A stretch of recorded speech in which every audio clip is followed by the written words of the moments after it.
حضورنا الكريم. Distinguished guests, kindly be seated. We will start momentarily. Take your seats. The session will begin shortly.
humans has always had the strong desire for connection.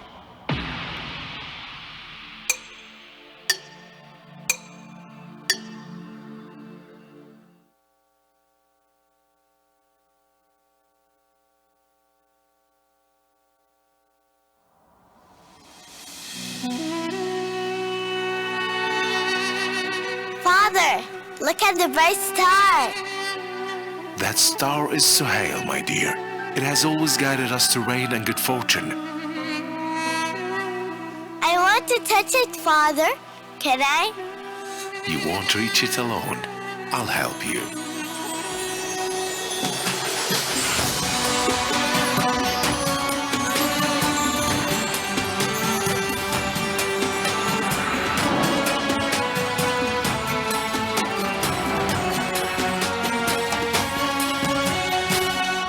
That is the vision of the land, with the power of its nation.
Was that a vision, Father? No, my child. That is reality. A reality to a connected future where we build bridges with the world. And now I'm handing the light over to you. Welcome to Saudi Arabia.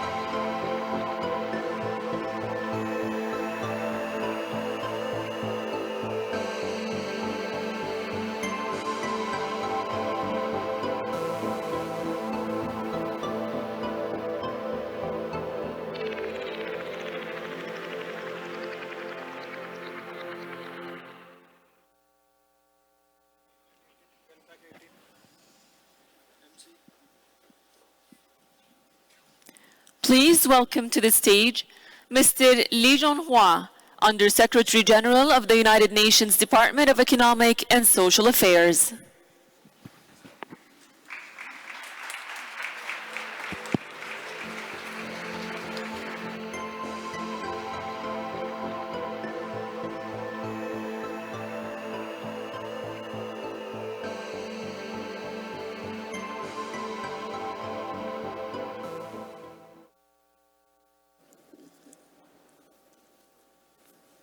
His Excellency, Mr. Abdullah Aswaha, Minister of Communication and Information Technology of the Government of the Kingdom of Saudi Arabia, distinguished ministers, excellencies, distinguished participants, I have the honor to invite the UN Secretary General, Mr. Antonio Guterres, to deliver his video message.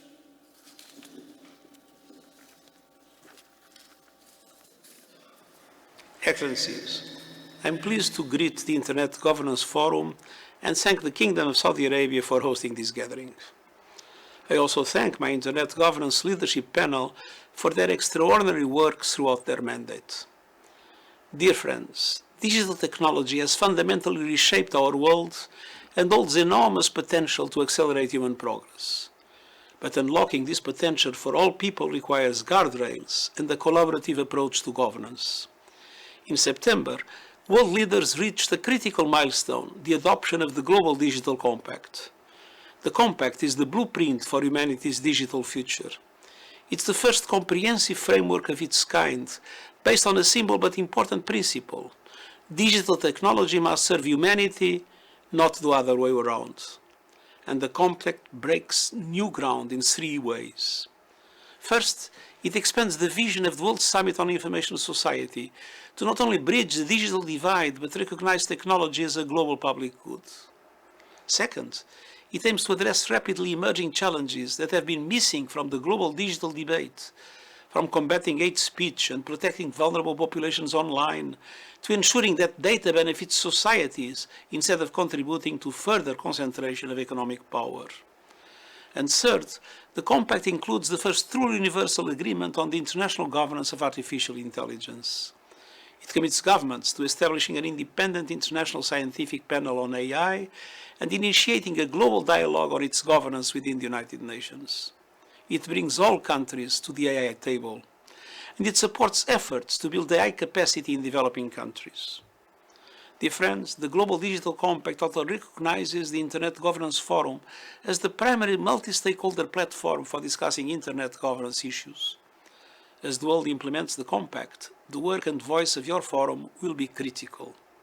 Together, let's keep building an open, free and safe Internet for all people, and I thank you.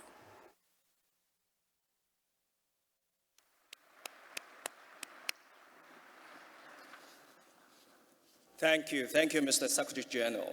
Let me echo the Secretary General's appreciation to the government of the Kingdom of Saudi Arabia for its warm hospitalities in welcoming all of us and hosting this important event.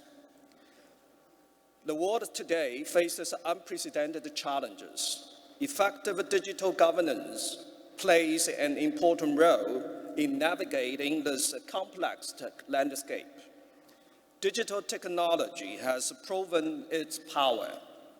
It impacts us individually and as a society, affecting our economies and reshaping our future. It is critically important to ensure that the digital technologies work for the people, not against them. Ladies and gentlemen, this year's Internet Governance Forum marks the eve of the pivotal moment for the global digital governance. In 2025, the United Nations General Assembly will conduct the 20-year review of the outcomes of the World Summit on Information Society. The 20-year review will provide an opportunity to align the WSIS principles and outcomes with the broader dialogue and commitments on digital governance and sustainable development, including the recently adopted Global Digital Compact. The WSIS review will also consider extending the IGF's mandate. The IGF has now expanded from a single event to encompass 174 national or regional and youth forums. Through the community-driven platforms, the IGF tackles the key issues like cybersecurity, environmental sustainability, AI governance, human rights, gender equality, and digital infrastructure resilience, informing decision makers worldwide. Since 2006, over 320 prominent individuals have served the IGF through its multi-stakeholder advisory group. This group has been a crucial conduit of the community input, translating the will of the people into the tangible preparations and outcomes.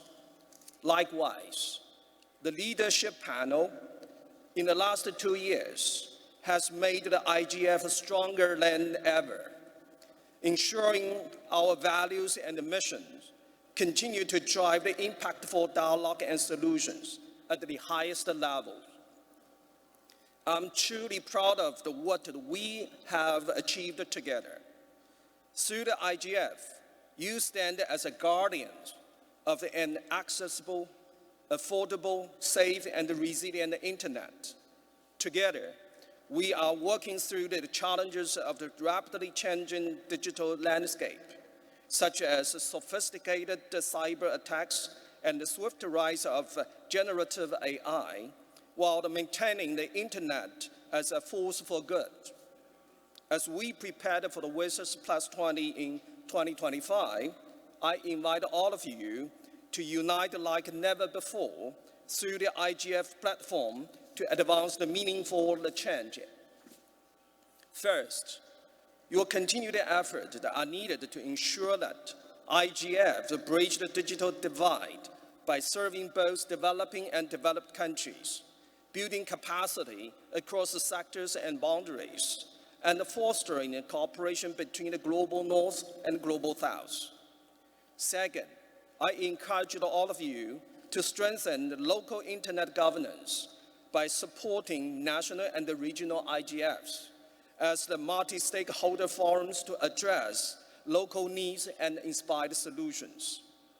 Finally, it is crucial that the recommendation and actions emerging from this platform support the implementation of the 2030 Agenda for Sustainable Development. Excellencies, ladies and gentlemen, the Riyadh IGF presents an important historical opportunity to build on past outcomes and create a strategic roadmap for a stronger, more inclusive digital governance ecosystem. As we stand at the crossroads of the digital transformation, our action this week will shape the digital landscape for the generations to come. The challenges we face are formidable, so it's our collective potential. Let us seize the moment in Riyadh this week. Thank you.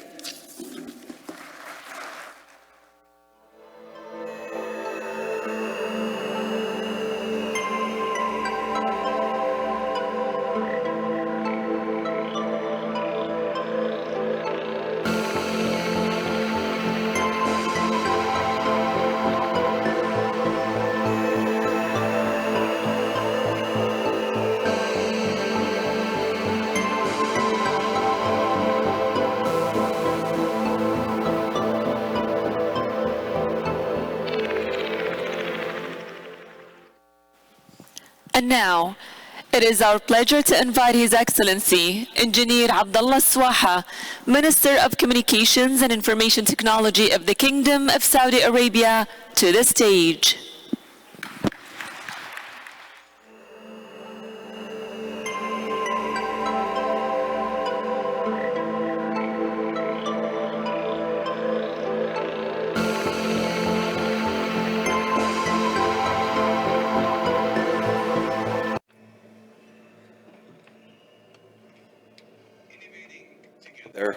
For shaping a better tomorrow.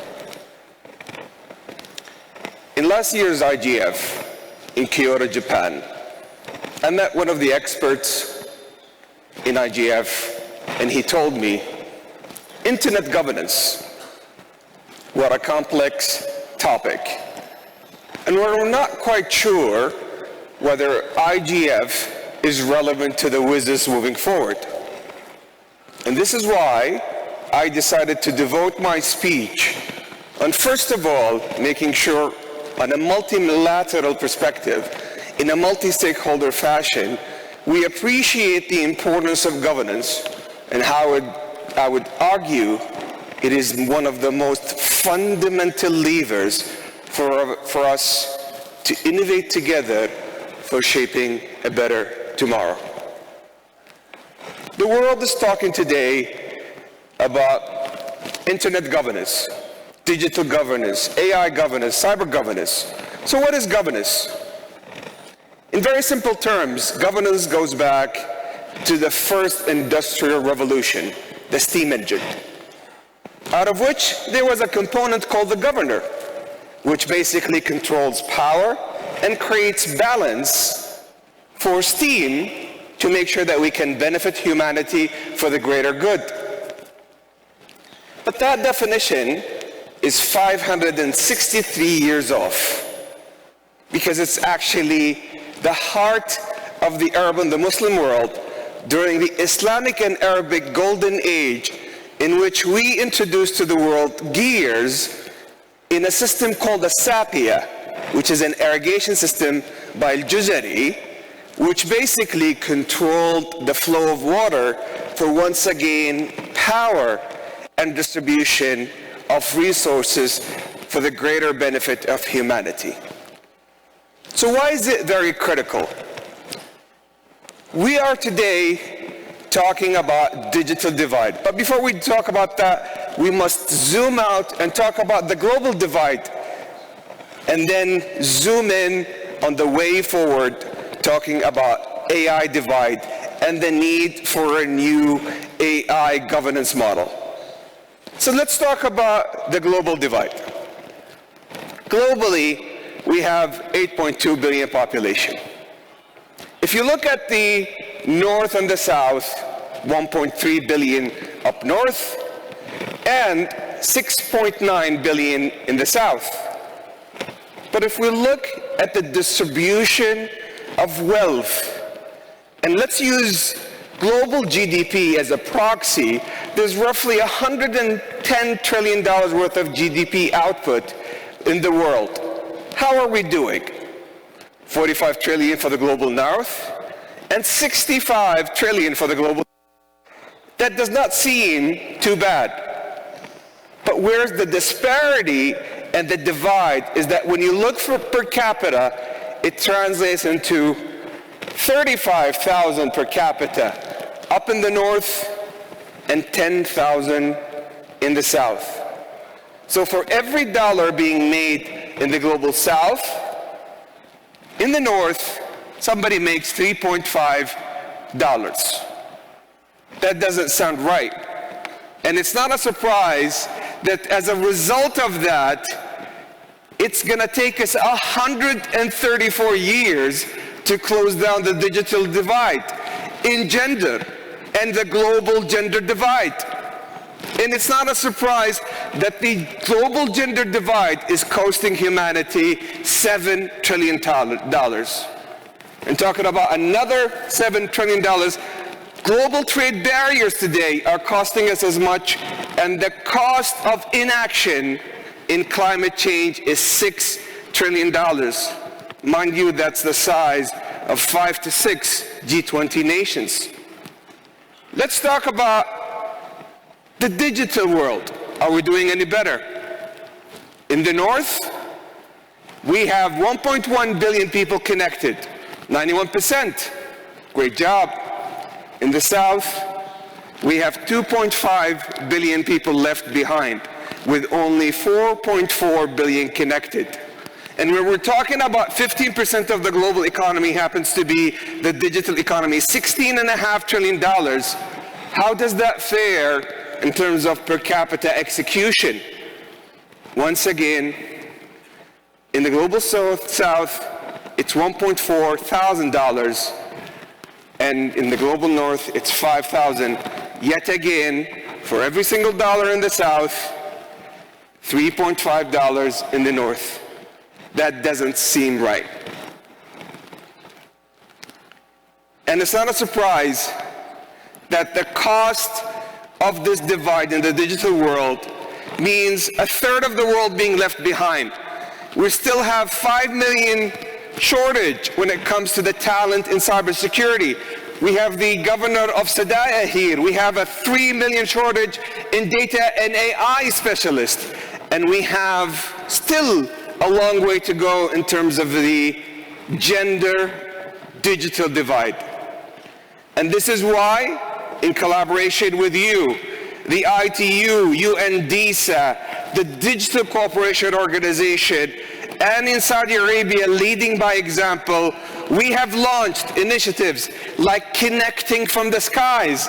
And I see the Commissioner of CST here, of how we partnered with ITU to say connecting the world from terrestrial networks is going to cost humanity $500 billion.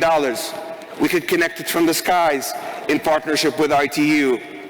The Digital Cooperation Organization, representing 10% of the global population, 800 million. And I see here Dima Al-Yahya doing a fantastic job, leaving no one behind by creating a digital future for all. And Saudi leading by example by jumping from 7% women empowerment to tech to 35%, beating the Silicon Valley EU average and even the G20 average. And can I have a big round of applause for all the amazing women that we have here? You are such a role model to all of us. So let's recap. Within the digital world, we're talking about folks being left behind. But we have to talk about the next chapter, the AI age, how we move from the digital age to the intelligence age. Is it any better? Here, we spoke about a digital divide, a skills divide, a governance divide. What's happening within the AI age? It's projected over the next 5 years, 1 billion folks will benefit and harness the benefit of the intelligence age, the AI age. But 3 new divides we must be able to address today. And they are the compute divide, the data divide, and the algorithmic divide. And why are they so critical? And the reason why they're so critical, because of a fundamental law that all AI models right now are adhering to, called the scaling law, which in very simple terms means the more compute you have, the less noisy the model. The more data sets and tokens you have, the less noisy the model, and the more parameters and intelligence nodes and knobs, the less noisy. Think of it as painting a picture. If you have too many crayons, too many colors, and the ability to draw it perfectly, it will be less noisy.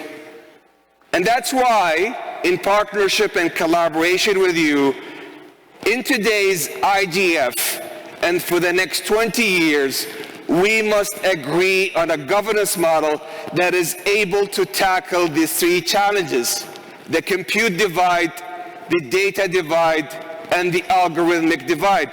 Because the cost is even so large and there's so much at stake.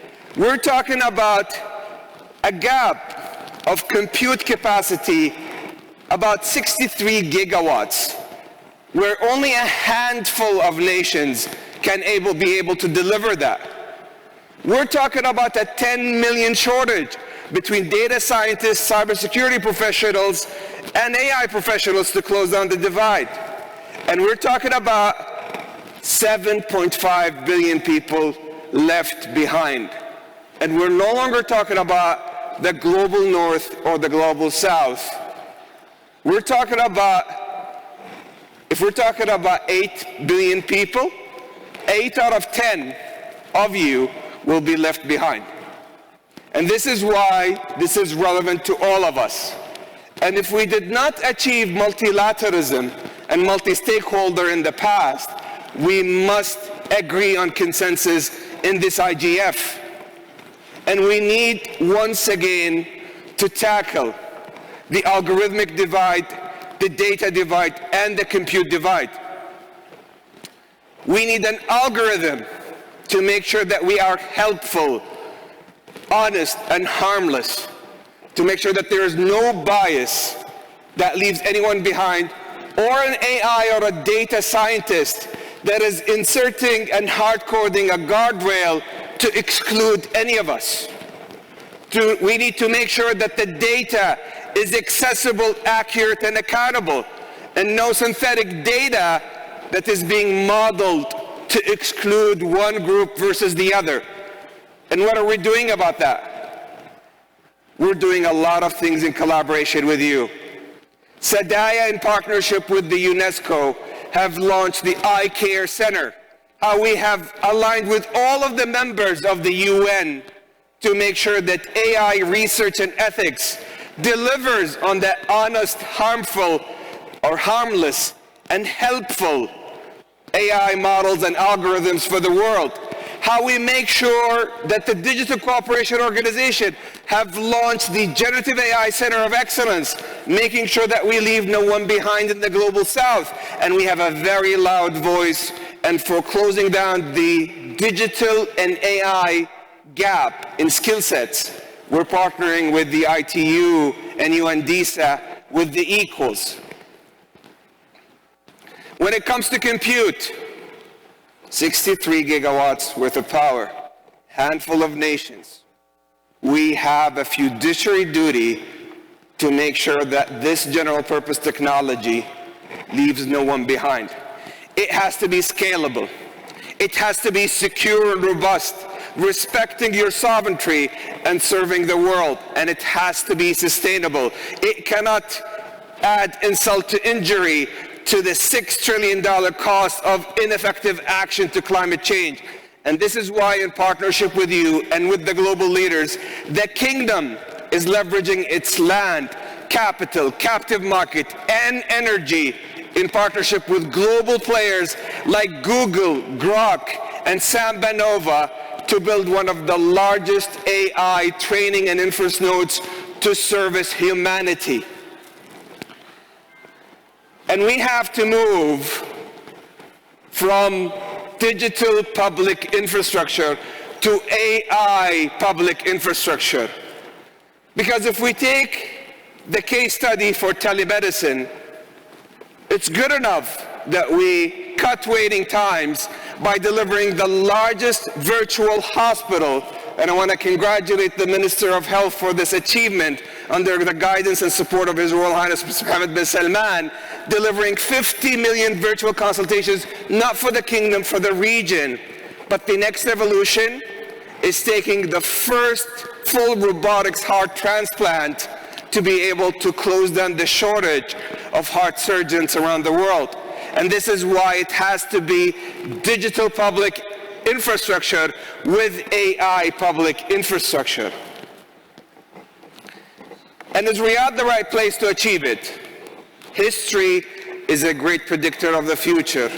When the world in 2020 was hit with COVID, this was the capital that drove consensus to $5 trillion stimulus that moved up to $11 trillion to save the global economy. We pledged with the G20 nations $21 billion to accelerate vaccines. And we drove for the first time, not agreement, but a commitment to implementation on the OECD principles of trustworthy AI.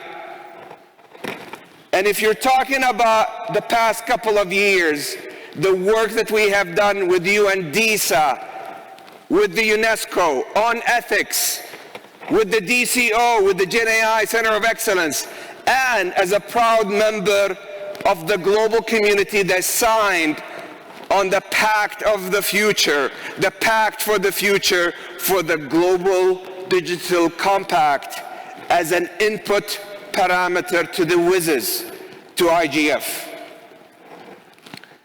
And this is why it gives me great honor and a pleasure to present to you from Saudi Arabia an initiative, an announcement today that we must deliver an AI model and a governance model that is inclusive, that is innovative and impactful to close down the new divides. And with that, I would love to invite His Excellency Lee, His Excellency Sharaf, and Dima to make this historic announcement. Thank you so much.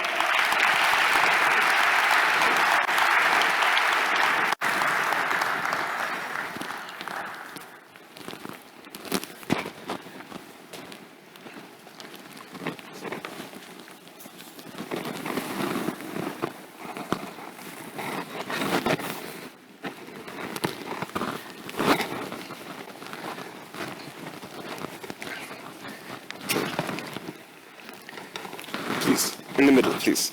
And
Please welcome on stage Ms. Doreen Bogdan Martin, the Secretary General at International Telecommunication Union, to the stage.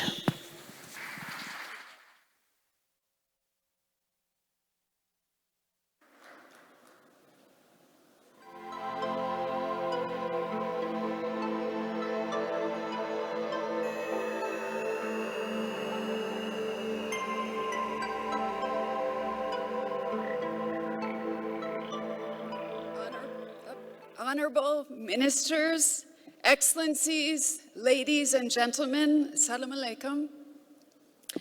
It's great to be here today in Riyadh. I want to take this opportunity to thank Saudi Arabia for being such incredible host.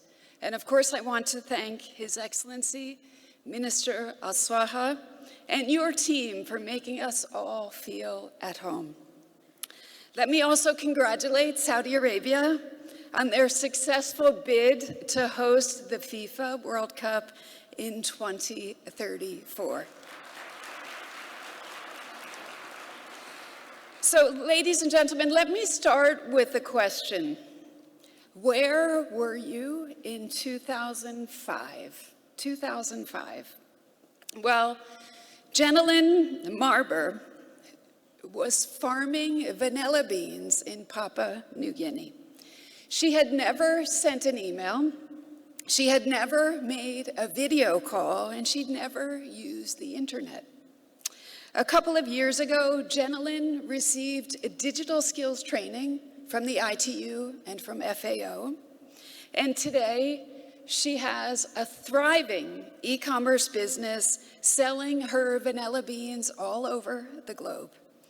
Jenilyn's story is the story of millions of people. It's the story of digital opportunities, and it's the vision that we had 20 years ago at the World Summit on the Information Society in Tunis. I was there in 2005, and I know many of you in this room were also there.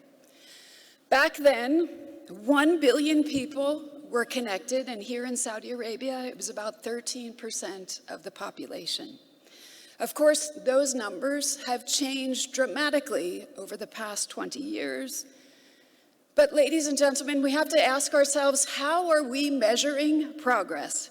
Can we accept today that 84% of people in high-income countries have access to 5G connectivity, while in low-income countries, it's just 4%? How can we accept that the digital gender gap is actually getting bigger in least developed countries? And how can we accept that a third of humanity is offline today? Well, for me, I can't accept that. Here at the IGF in Riyadh, I think we have an incredible opportunity, an unmissable opportunity to strengthen the incredible collective endeavor that we started just 2 decades ago. And to do this, I think we have to focus on three key areas. And the first is affordability. We have to bring those costs down. Mobile internet is 14 times more expensive in Africa than it is in Europe. On average, a smartphone can cost up to 40% of a monthly income in some countries. We need investment. We really need investment in affordable digital infrastructure and services, and we need that now. That's what the Partner to Connect Digital Coalition is all about. We have a target to get to 100 billion by 2026. We're halfway there, and we need you to help us achieve that goal. The second focus area is digital resilience. Resilience in infrastructure, resilience in governance mechanisms. This is actually something that was highlighted in the WSIS process in Action Line C2 on secure and reliable infrastructure. Digital infrastructure, including fiber optic and wireless networks, subsea cables, satellite internet, is fundamental in helping people connect. Even so, challenges continue to escalate. Cyber attacks increased 80% year on year. In 2023, over 200 subsea cables were reported as damaged worldwide. And in the face of worsening climate crises, nature and natural disasters are increasingly impacting physical infrastructure. And that's why we need to address this issue of resilience. And we have to do it through the lens of connectivity, redundancy, security. And when I say security, I mean physical and cyber. And of course, robustness and quality.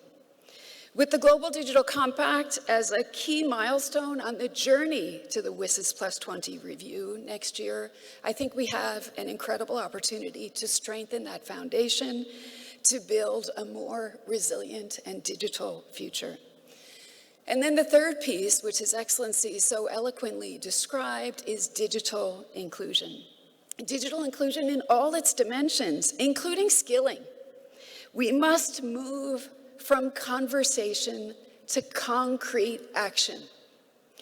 ITU data shows that 68% of the world is online, and that means, as I mentioned, a third of humanity is offline. A third of humanity is digitally excluded. 89 million more men than women are using the internet in 2024. And in least developed countries, only 35% of the population has access to the internet. Digital inclusion, again, as His Excellency so well described, is an economic imperative. It's one that requires closing not just one divide, but several digital divides between urban and rural, older and younger populations, with people that have different abilities, gender, economic means, and also educational levels. Beijing Plus 30 review starts next year, and it's the perfect opportunity to address that digital gender gap and to target interventions to close that gap. Because, ladies and gentlemen, when we work together, we can make real progress. Stories like Jenilyn's remind us of what's possible. It reminds us of what is at stake. It reminds us of what's at stake if we fail to preserve that multi-stakeholder foundation on which the internet we want must be built. Ladies and gentlemen, look around you in this room. Look at the expertise, look at the experience, and look at the dedication in this room where we have gathered governments, the private sector, academia, civil society, and of course, the technical community. Think about the theme that the IGF 2024 is addressing. Building this multi-stakeholder governance is how we turn digital dreams like Jenilyn's into a reality. Our shared digital future hangs on the balance, ladies and gentlemen. So let's make this IGF count. Thank you very much. Shukran Jazeera. Thank you.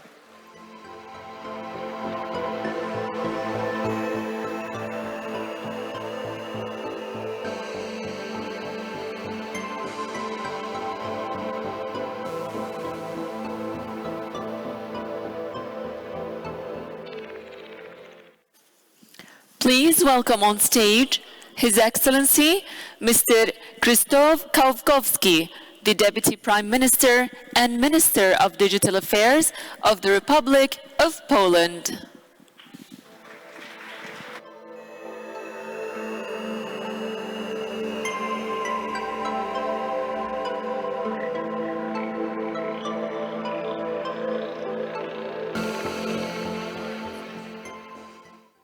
Your Royal Highnesses, Your Excellencies, ladies and gentlemen, I feel extremely honored to participate in opening of IGF 2024.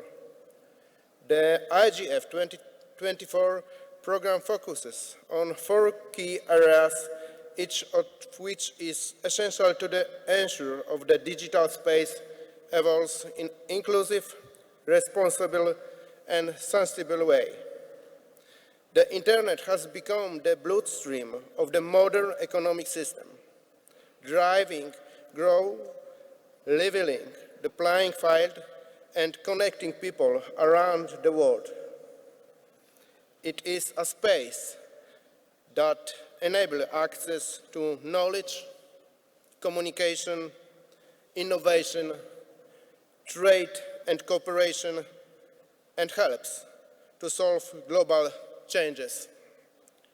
On the one hand, the Internet opens the door to new opportunities, giving access to the resource of the information that were previously inaccessible to many.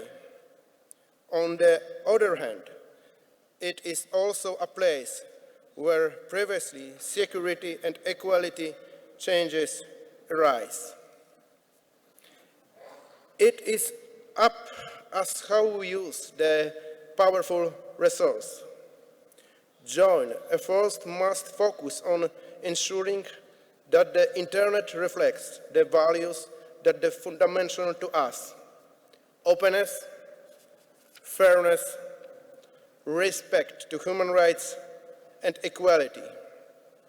We need to ensure that the digital space is a place where freedom of expression, access to information, and privacy are protected, and where marginalized groups are not excluded from access to the opportunities offered by the development of the technology. The Internet as a tool has the great potential, but at the same time means responsible governments that ensure a balance between progress and the protection of the fundamental rights. As the digital world develops, we must remember that it's up to us what values will be promoted and what the consensus of our action in the space will be. We must work together to create an Internet that promotes equal opportunities, fair development, and social justice. It is not just about technology, but also about our shared vision that can shape the digital future in line with the values of the global community. Poland, holding the presidency of the Council of the European Union from the January to June 2025, we will have a key role in shaping the digital future of the Europe and the world. This will be a great responsibility for us, but also a unique opportunity to promote values that the foundation of the European Union: freedom, human rights, democracy, and security. We will focus on key areas: cybersecurity, development of the artificial intelligence, effective implementation of the digital regulation, and the reduction of bureaucracy to support the digital transformation. We want the rights of the Internet users to be protected at all times and their data to be safe. We will strive to effectively implement digital regulation by supporting initiative to promote digital education. It is up to us what the future AI will be and how it will serve the society. We have the power to shape how AI will be developed. It is up to us to choose if it's a tool that benefits humanity or an area without rules of the ethical principles. We must ensure that the development of AI take place responsibility with respect of human rights and for the common good. It is important to support initiatives to promote transparency of algorithms and ensure that the AI is used in a fair, ethical, and friendly way for every person. Cybersecurity is the foundation of the effective digital policy. In the face of growing threats in cyberspace, ensuring the resilience of our system becomes priority. Cybersecurity is not just one aspect of digital policy, but its foundation.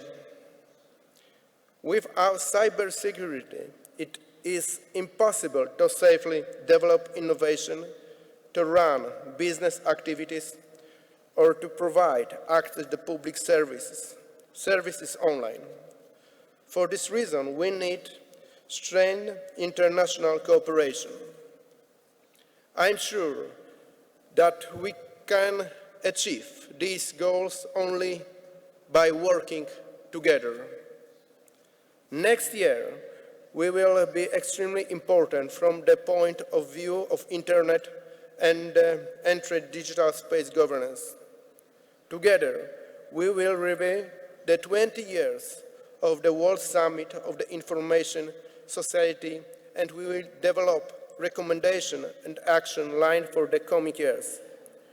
The renewal of the IGF mandate will also be detected next year. Finally, I would like to thank you for your attention and congratulate the host country for organizing this important event. I wish all participants fruitful and rich discussion full of inspiring exchange of view.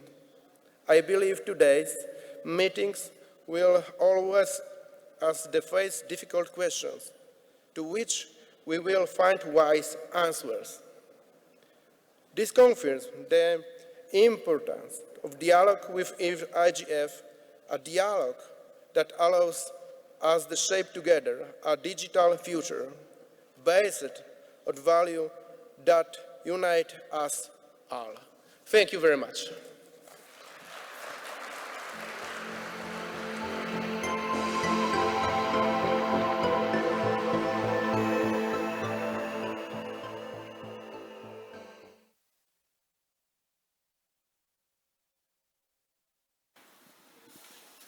We now invite Her Excellency, Ms. Amal Al-Fallah, the Minister of Digital Transition and Administration Reform of Morocco.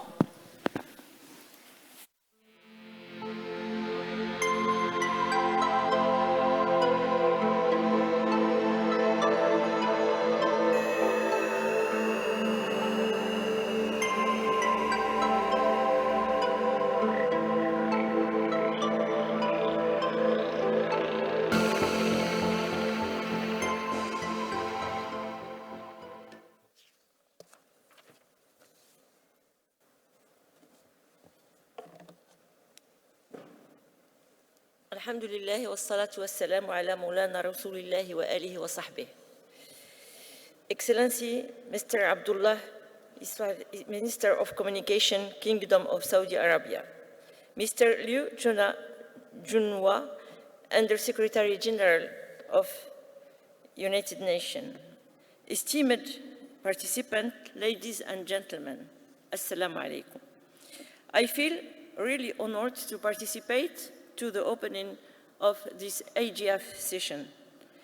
Allow me first to congratulate the Kingdom of Saudi Arabia for this amazing hosting of the 19th edition of the Internet Governance Forum, an annual event organized by the United Nations, bringing together global experts to discuss and shape international policies and trends in Internet governance in a collaborative manner involving government, the private sectors, and non-profit organizations.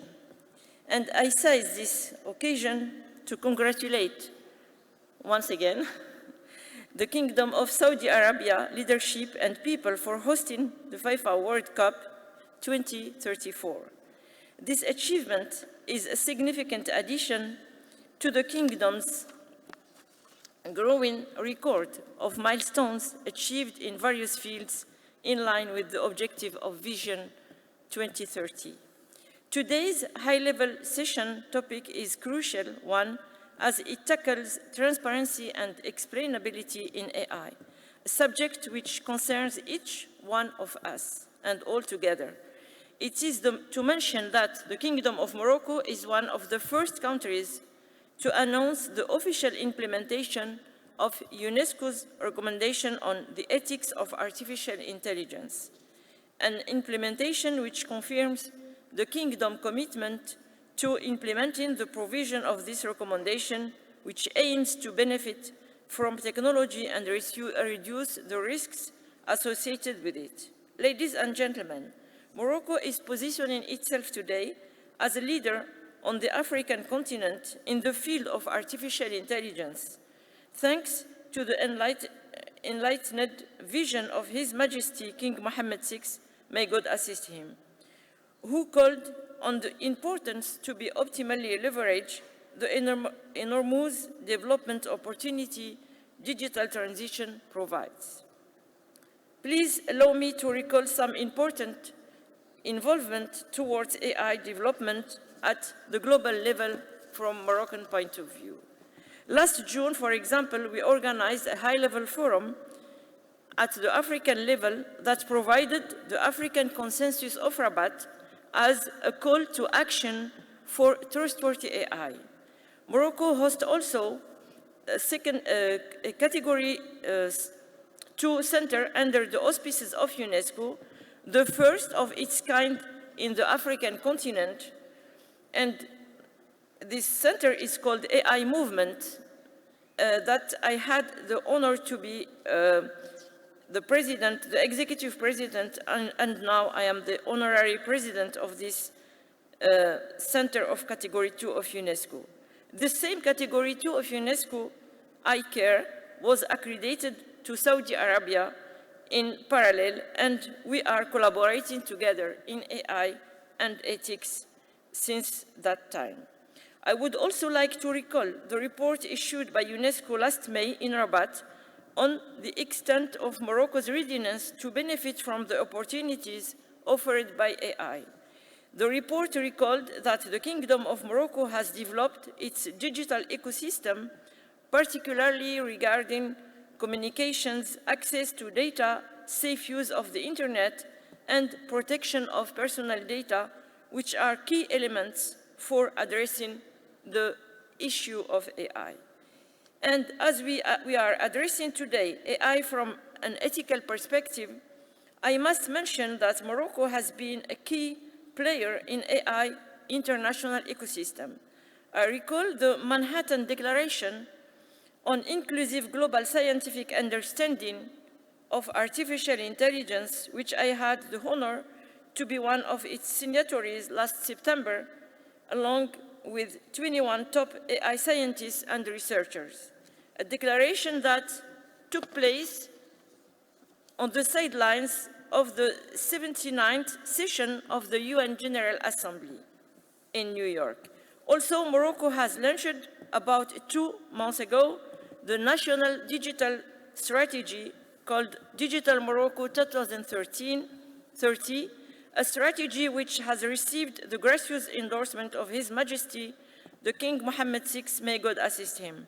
This strategy encourages stakeholders to develop high value-added services and based on AI, as it supports companies and startups in the field of AI operating in high value-added sectors. I'm quite sure that this panel will be a fruitful one, and I hope that the discussion and exchanges will enable us to foster concrete international collaboration in a way to create a unified approach to AI ethics and regulation. Thank you very much. Wassalamu alaikum wa rahmatullahi ta'ala wa barakatuh.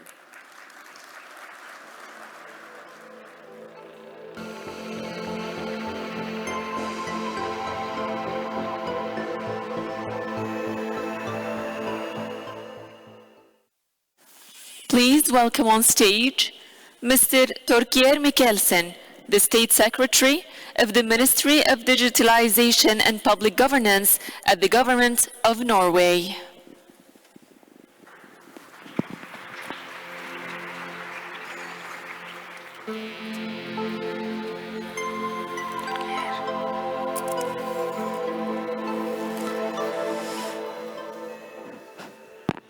Excellencies, members of Parliament, distinguished delegates, ladies and gentlemen. First of all, I would like to thank the government of the Kingdom of Saudi Arabia for hosting this year's Internet Governance Forum in this grand venue. When I see how this is accommodated, I'm convinced that IGF 2024 will turn out to be successful. The overarching theme for our deliberations here in Riyadh is building our multi-stakeholder digital future.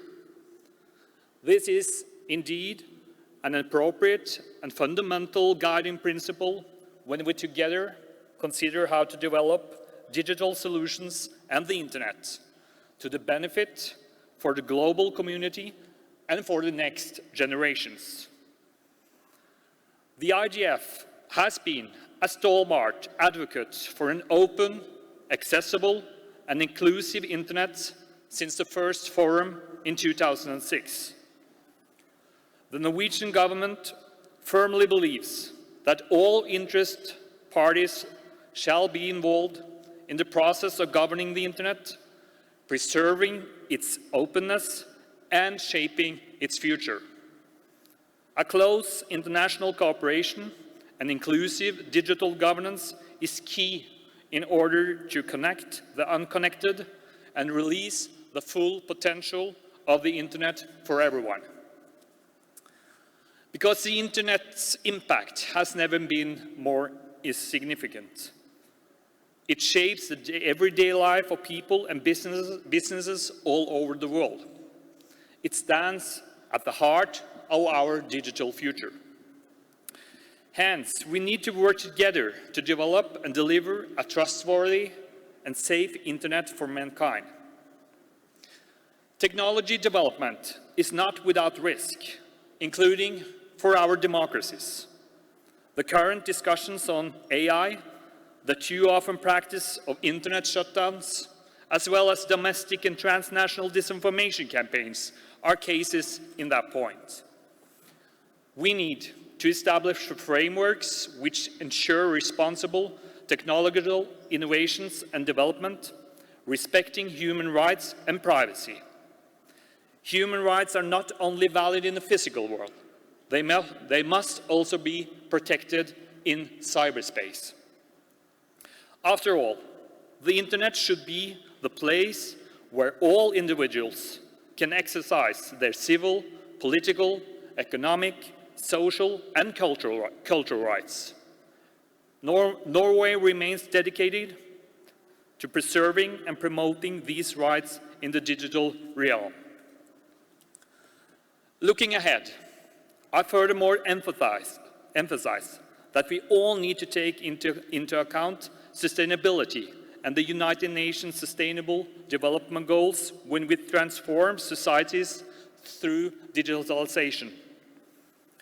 The IGF can facilitate dialogue on the role of digital technologies in addressing broader sustainability challenges. We must make sure that the impact of the internet and digital technology overall contributes positively to these important goals. Sustainability also remains one of Norway's main priorities. We will seek innovative solutions to reduce the digital infrastructure's environmental impact and utilize the same infrastructure to reduce greenhouse gas emissions in various sectors of society. Let us all commit to reducing the environmental footprint of our digital endeavors, working towards a greener, more sustainable digital future. The United Nations Pact for the Future and the Global Digital Compact have been presented by the UN Secretary General and successfully adopted. I notice with satisfaction that the Global Digital Compact recognized the IGF as a primary multi-stakeholder platform for discussion of internet government issues. Next year, the WISES Plus 20 review will be conducted by the UN. This is an opportunity to reflect on the digital era's achievements, challenges, and evolving needs. It is a moment to re-evaluate and to set new goals for a more inclusive, right-based, and equitable digital future. Beyond WISES Plus 20, the IGF should remain the primary global arena for the multi-stakeholder dialogue and open, inclusive, and informed discussions on internet governance challenges and opportunities.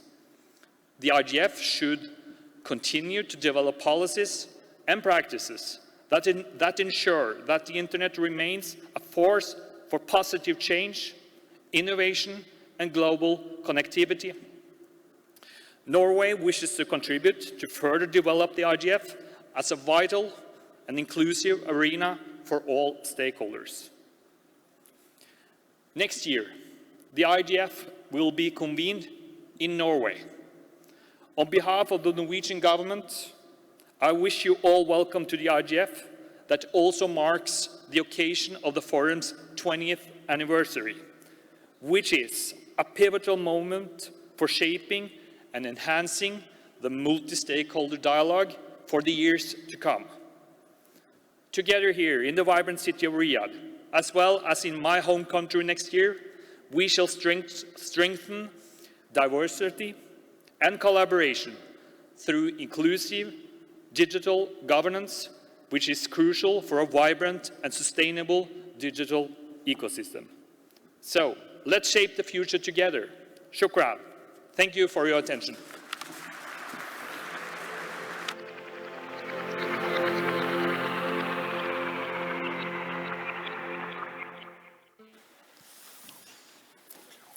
We now invite Mr. Curtis Lindqvist, the CEO of the Internet Corporation, for assigned names and numbers.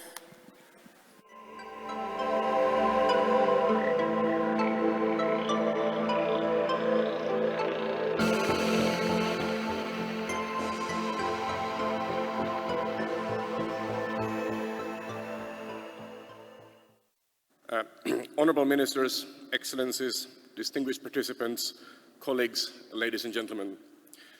First of all, I'd like to thank the Kingdom of Saudi Arabia for hosting this year's IGF and congratulate our hosts on this very successful forum. It's a privilege to join you here in Riyadh at the 2024 Internet Governance Forum. The IGF remains a cornerstone of global dialogue on internet governance, a platform where governments, civil society, business, and the technical community collaborate on an equal footing. Over nearly 2 decades, this forum has exemplified the strength of the multi-stakeholder model, helping to shape a resilient and inclusive internet that benefits billions around the world. I can remain steadfast in its commitment and support to the IGF. As we approach the World Summit of Information Society, the WISES Plus 20 review, I'm reminded of my time as a national delegate at the 2005 WISES in Tunis, a pivotal moment in shaping the internet we know today. The significance of this moment cannot be overstated. Likewise, the WSIS Plus 20 review in 2025 has the potential to influence the future of internet governance and determine the trajectory of the multi-stakeholder model. Now more than ever, we must come together to ensure this model remains central to our efforts. We have already seen in the text of the Global Digital Compact that member states recognize and express support for the importance of the IGF, the role of the technical community and the multi-stakeholder model. This is a good foundation for next year's negotiations. The multi-stakeholder model has a proven track record with ample success that many in this room can attest to. During the COVID pandemic, the internet was a lifeline for billions of people, providing access to education, healthcare, business, connection, and so much more.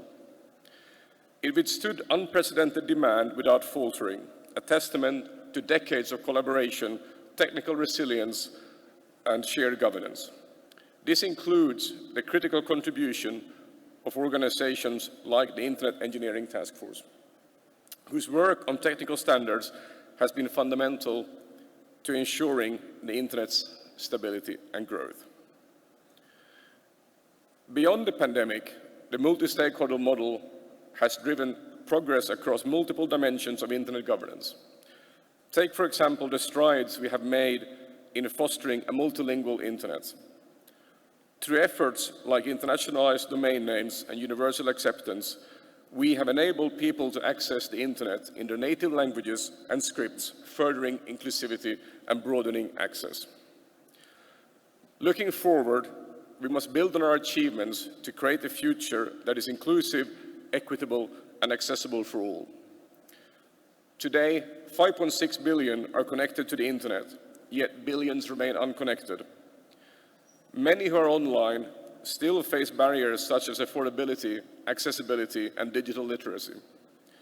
Innovative approaches, collaborative effort, and a renewed commitment to inclusivity are required to overcome these obstacles. For the Internet to remain globally connected, secure, and resilient, it is essential to include the technical community, including the organizations that safeguard and manage its critical resources components in these conversations. The IGF provides a unique opportunity to address these challenges collectively. It's a space where diverse perspectives come together to shape the Internet's future. We can use this moment to reaffirm our commitment to the principles that have guided the Internet's success while evolving to meet the needs of rapidly changing digital landscape. The Internet's success is rooted in its global accessibility, seamless interoperability, and robust resilience, which is only made possible through open, collaborative governance and a single, globally coordinated system. These principles must be upheld to ensure innovation, security for all users, and the continued growth and inclusivity of the Internet. The Internet is one of civilization's greatest achievements. It connects people, drives innovation, and fosters economic growth and social progress. However, its future depends on our collective actions. Let us work together to protect what makes the Internet work: its openness, global interoperability, and inclusivity, and ensure that it remains a global public good and a force for innovation, economic growth, and social progress. Thank you, and I look forward to the important discussions this week.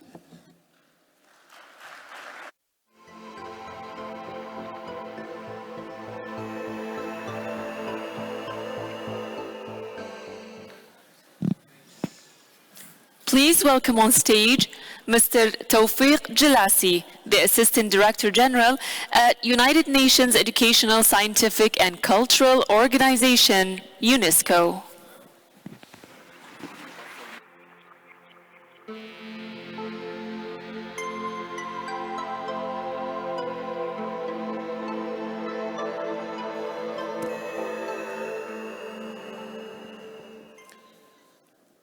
أصحاب المعالي والسعادة. Excellencies, ladies and gentlemen, dear friends, peace be upon you, His blessing, His mercy. أصحاب السعادة. Distinguished participants, ladies and gentlemen. It's a great privilege to address you here this morning at the 2024 edition of the Internet Governance Forum on behalf of the UNESCO Director General, Madame Audrey Azoulay. This event continues to serve as a unique multi-stakeholder platform to foster global dialogue, collaboration in order to shape the digital future that we want all to have. Let me begin by expressing our heartfelt gratitude to the host country, the Kingdom of Saudi Arabia, for graciously hosting this event and for the warm welcome. I would like also to acknowledge the tireless efforts of the IGF Secretariat for organizing this important gathering. To answer the question of the ITU Secretary General Doreen Bogdan-Martin, she asked us this morning, where were you in 2005? I can answer her question. Like many in this room, I too was in Tunis at the WISIS Summit as a guest speaker coming from academia. At that time, I was a university professor. Clearly, this year marks a very important moment for global digital governance. The Honorable Minister Al-Swaha has very eloquently shared with us the many challenges that the world faces, including the digital divide, but he also talked quite convincingly about the emerging AI divide. Our gathering today, right after the adoption last September in New York of the Pact for the Future and the Global Digital Compact, our event today offers a major milestone for a bold vision for the years to come, a vision shared in the principles that we all share: human rights, openness, accessibility, and inclusivity. We believe that IGF 2024 will facilitate a collaborative implementation of the transformative agenda of the Global Digital Compact. In his opening remarks, the United Nations Secretary General, Mr. Antonio Guterres, reminded us this morning that technology should serve humanity, not the other way around. UNESCO is honored to contribute to this collective effort with two initiatives that we should launch in this event. The first initiative is the New Generation Internet Universality Indicators of UNESCO, based on the ROAM-X framework, ROAM. R standing for a human rights-based approach, O standing for an open internet to all, including through multilingualism online, and also catering to minority groups, including indigenous communities, A referring to accessibility, and M to the multi-stakeholder approach. The Internet Universality Indicators of UNESCO have already been adopted by 40 countries worldwide, and they continue to guide evidence-based policy making and national digital assessments. The second initiative that we will unveil at this IGF meeting are the UNESCO guidelines for the use of AI by the judiciary. This is grounded in the landmark 2021 recommendation on the ethics of artificial intelligence, a recommendation that is currently being implemented by 60 countries worldwide. To complement these efforts, UNESCO is working closely with a couple of its associated research centers Minister Al-Falah Segrushni this morning mentioned the AI Movement Center in Morocco, which is focusing on AI in Africa. The second center is the International Research Center on AI based in Ljubljana, Slovenia, IRCAI, and we are working together to develop a repository of ethical AI tools. This initiative is based on the use of open source capabilities for the public sector, the media, and for judiciary operators, enabling stakeholders to navigate the opportunities and challenges that AI offers in the judiciary system based on the rule of law. It was clearly stated this morning, especially by the Minister, that despite collective efforts, many challenges persist, including the 1/3 of the global population that remains today offline. Women and girls in particular, especially in underserved communities, face unique barriers, with only 65% of women connected to the internet. These disparities underscore the urgent need for targeted interventions to bridge the digital divide, which is also a knowledge divide and an education divide. The statistics are equally striking. Although 93% of judicial operators are familiar with AI tools, only 9% of them report having organizational capabilities and guidelines to be trained for the ethical use of AI. To address this gap, UNESCO has been training so far over 8,000 judges, prosecutors, and judicial operators in 140 countries, empowering them to adopt AI in a responsible, ethical way in order to safeguard human rights. Ladies and gentlemen, the digital future we envision, one that is inclusive, sustainable, and human-centered, will not build itself by itself. The IGF stands as a great multi-stakeholder platform to foster collaboration and drive meaningful change.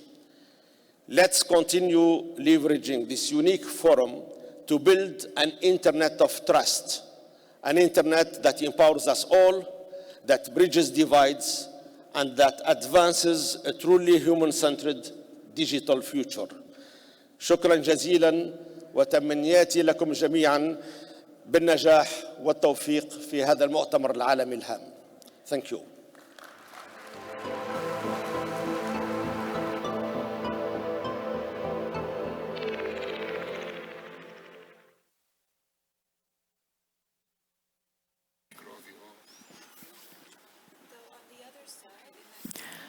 We now invite Mr. Qi Gong, the President of the World Federation of Engineering Organizations.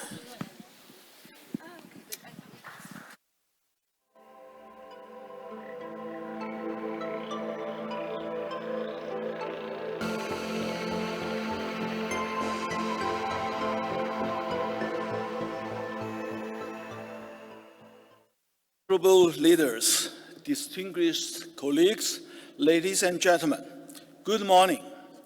It is my profound honor as an engineer and a researcher from China to address this esteemed gathering at the opening session of IGM 2024. The overarching theme of IGM 2024 is building our stakeholders' digital future, resonates deeply with the mission of the World Federation of Engineering Organizations, in short, WFEO. As the largest engineering organizations globally, encompassing hundreds of national and international professional organizations, WFEO, with its millions of engineers all over the world, is at the forefront of shaping the Internet's future. At WFEO, we recognize that the internet is more than a technological marvel. It is a transformative force for social, economic, and environmental progress.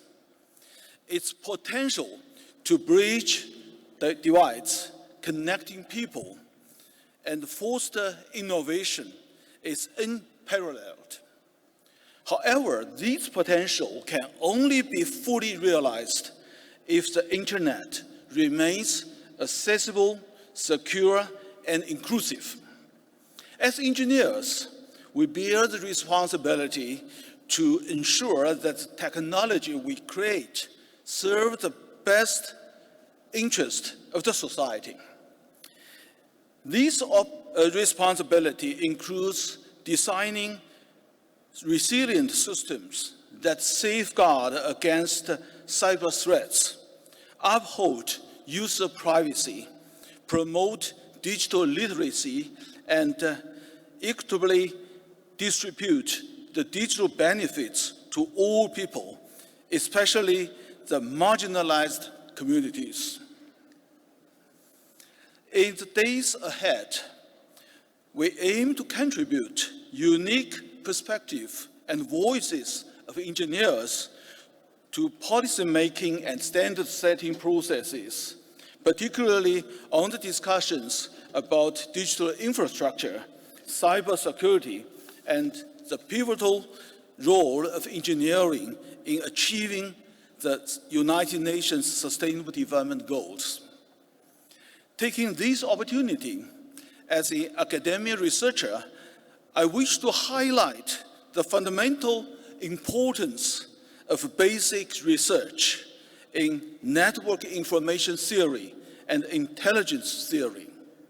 Just as the Maxwell's electromagnetic theory laid the groundwork for the electrification, we must acknowledge that many challenges we face today stem deeply from the lack of solid, comprehensive theoretical foundation to explain the ever-evolving internet and the sophisticated models of artificial intelligence.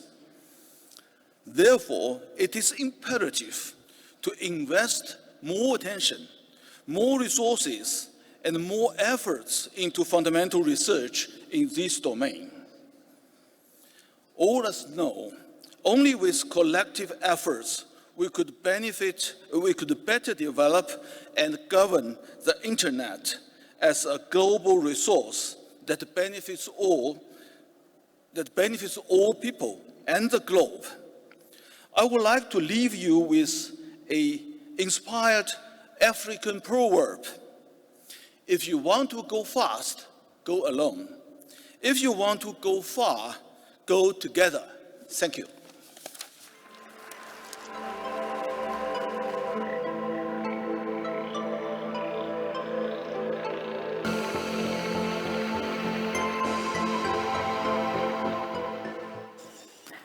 Please welcome to the stage Ms. Palvasha Mohammad Zai Khan, Senator at the Senate of Pakistan.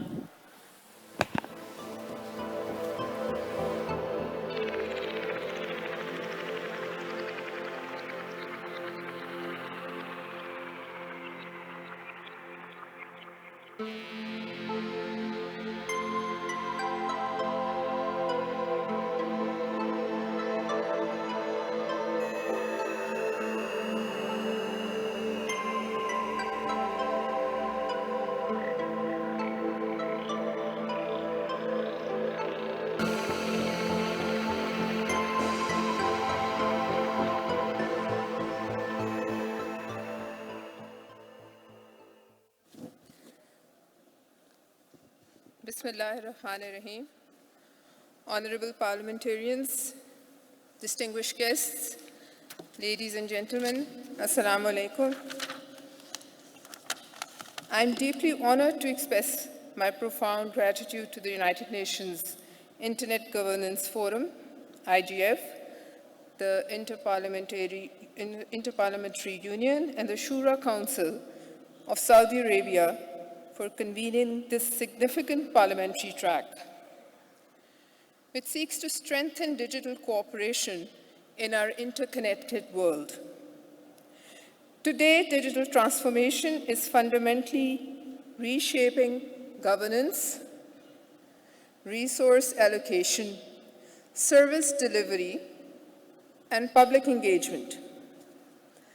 This evolution demands effective governance of digital technologies to ensure outcomes that are inclusive, safe, and equitable, while acting as a catalyst for human resource mobilization, most importantly in developing countries, and socio-economic development. Ladies and gentlemen, digitalization also presents profound challenges to the democratic principles and human rights, particularly within governance processes such as elections, public debate, and trust in institutions.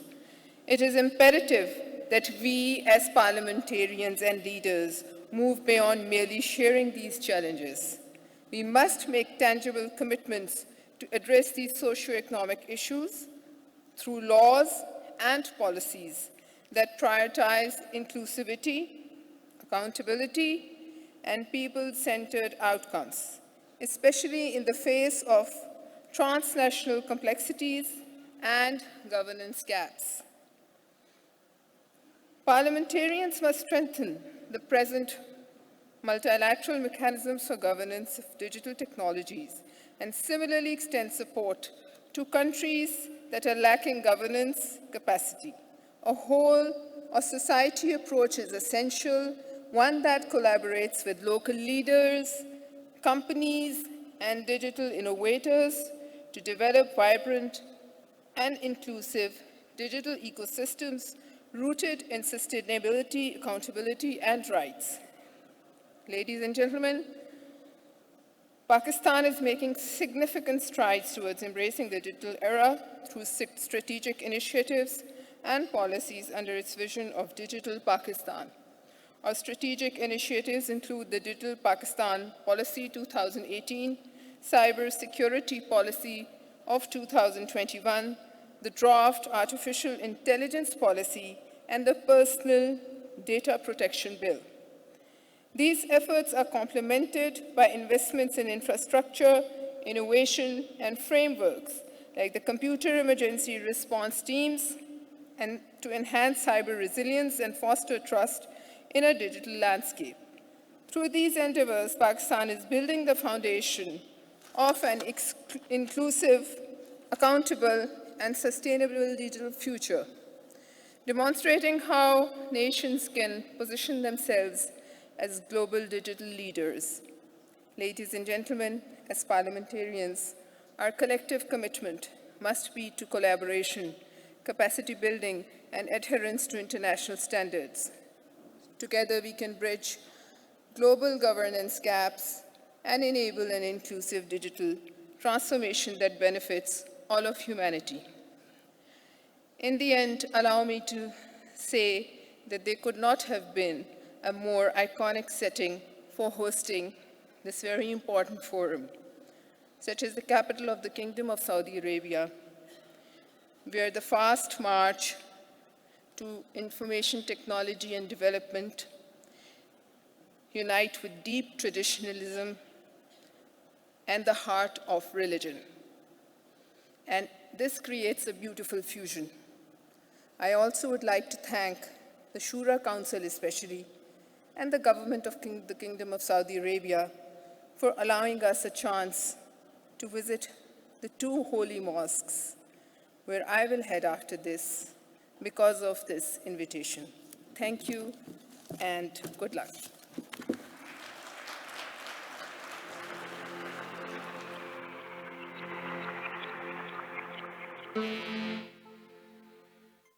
We now invite Ms. Ivana Bartoletti, the Global Chief Privacy and AI Governance Officer at Wipro.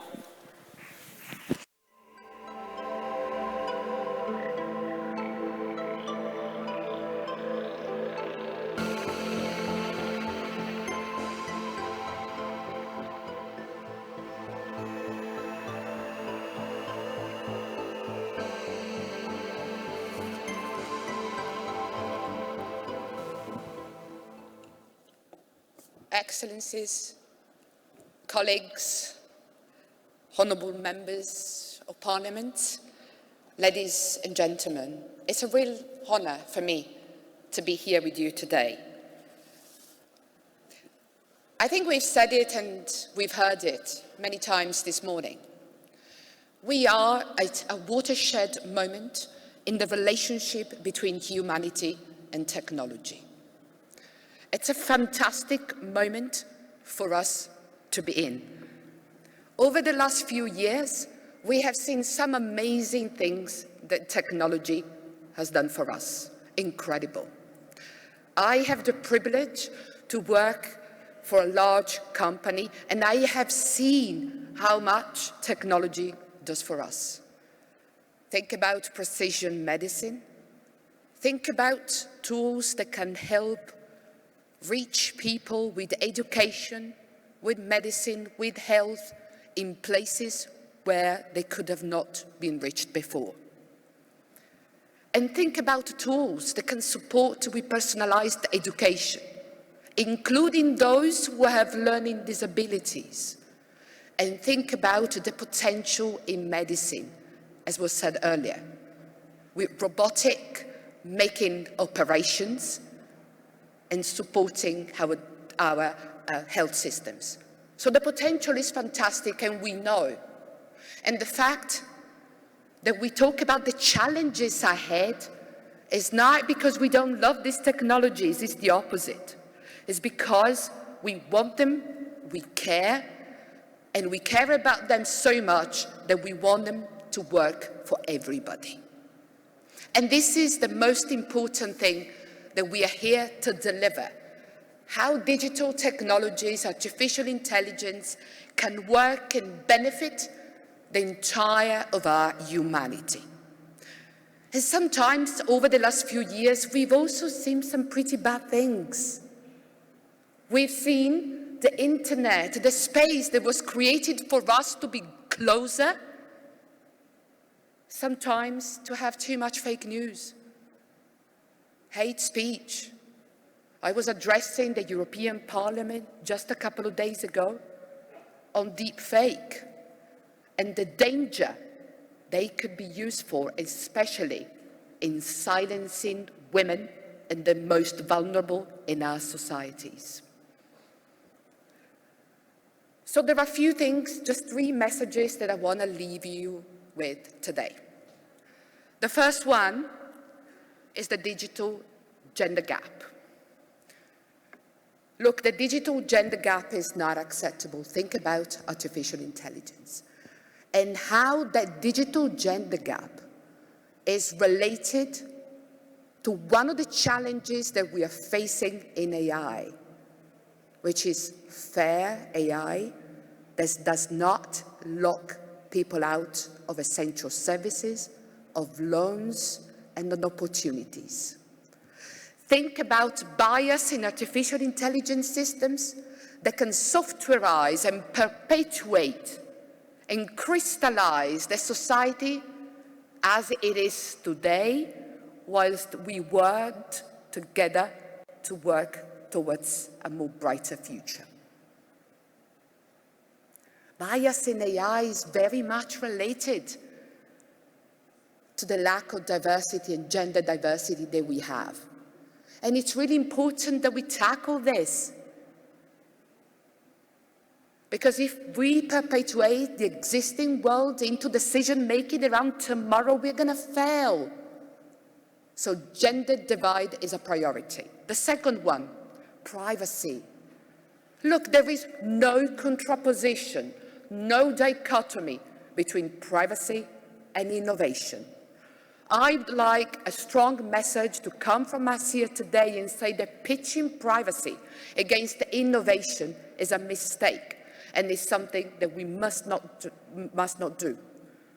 Companies like mine and the private sector, we can work together in ensuring that privacy-enhancing technology can be leveraged to ensure that we safeguard the dignity of people whilst providing innovation for all. So privacy and innovation can go hand in hand, and we must consider privacy as a fundamental public good that allows anyone to feel safer, happier, and more respected in our digital space. And the third one is the governance of artificial intelligence. Look, we've been talking about this for a very long time now. We have the European AI Act in Europe, and Wipro is one of the 150 companies that are part of the European AI Pact. We have regulation, we have guidance, and we've seen massive strides, including here what was announced today, which is really, really important. Governance of AI is not a nice to have.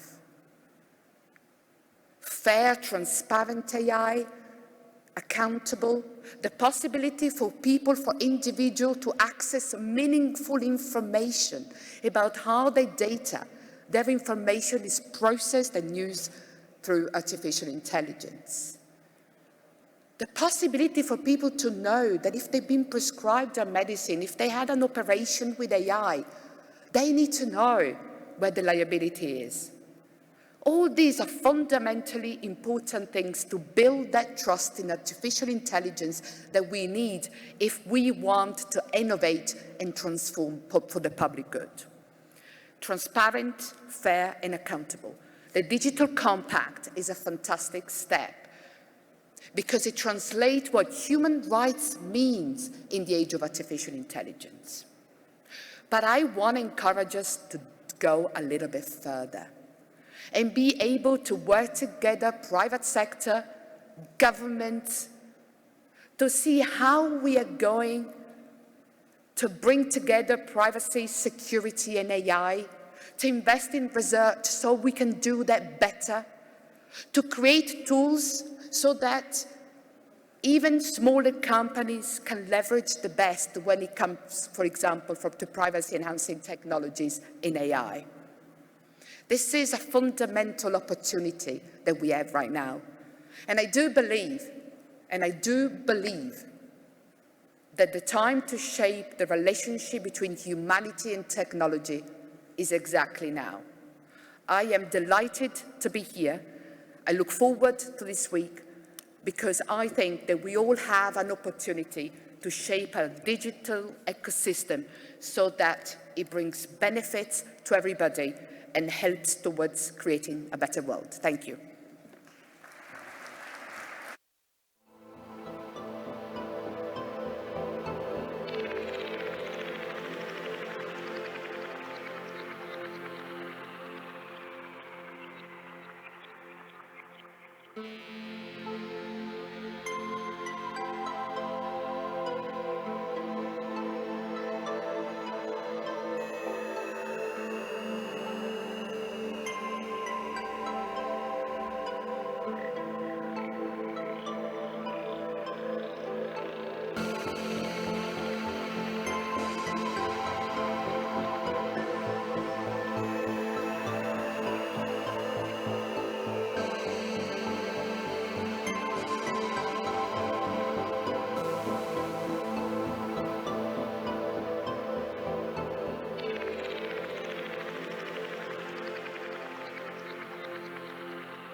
Up next is our high-level session.